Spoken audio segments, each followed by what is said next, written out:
And now we have a hotline from the Ukraine Relief Team in Medica, Poland. Dear Master, our Ukraine Relief Team in Medica, Poland would like to share a story with you. One night, while doing relief work at the local train station, which has trains arriving and departing from Ukraine daily, our translator friend connected us to a Ukrainian mother and her two young daughters who had just arrived in Poland from Donetsk. Arriving at about midnight with only two small bags and no suitcase, they had no idea where to go or what they were going to do. We invited them to stay in an unoccupied room at our base. The next morning, we ate breakfast with them, and they just looked lost. It was their first day in a foreign country, and the mother sincerely had no idea what to do. After breakfast, we invited the family to our living room, which is filled with toys, snacks, puzzles, games, balls, and painting supplies. Their eyes lit up with joy as we encouraged them to take a few items to put in their new backpacks. Afterwards, they painted pictures of the Ukrainian flag, and we all played outside together. By our base there is a castle, and we took them for a walk around the beautiful grounds. The children spotted a playground, and their eyes lit up with delight in a way we may never have seen before. They played and played. It was so joyous. As the mother became more comfortable with us, she began to tell us her story. Before fleeing Ukraine, they had to stay in their living room for 2 straight weeks without going outside, as missiles and bombs were flying continuously in their area. The children did not feel the sunlight for 2 weeks.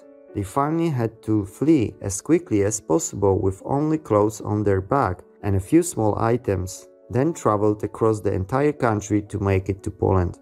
The mother said that after they had left, a missile had hit their neighborhood and damaged their roof.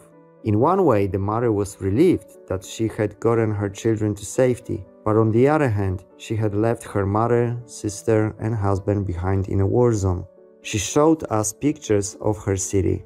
It was destroyed. One of our team members sat beside her, and he couldn't help but just cry. All of the pain this family and so many others are suffering. For what? One of our team members gave her a big hug and neither let go for a long time. We could see and feel that the mother finally felt safe. The family stayed with us for 2 days before going to Warsaw to stay in a refugee center. After leaving, the courageous mother sent me a message saying, "In these couple of days you became family for me." We tried our best to make sure she knew that she is a real-life superhero. With love, Ukraine Relief Team from Medica, Poland.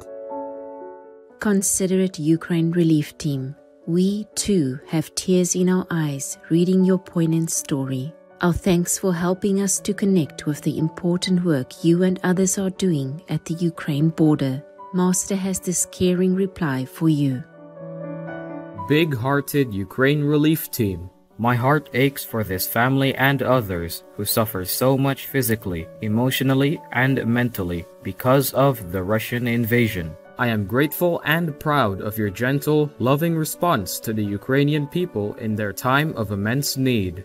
It is not just what we give, but how we give. And this courageous young mother obviously felt your love and was much comforted. So thank you again with my heartfelt love for being such good heaven's instruments. May the blessings of the divine give you strength and brighten the days for all the families of indomitable Ukraine. Wake up, please. There are warning signs of the end everywhere. Please take refuge in veganism, cause it creates benevolent energy that will protect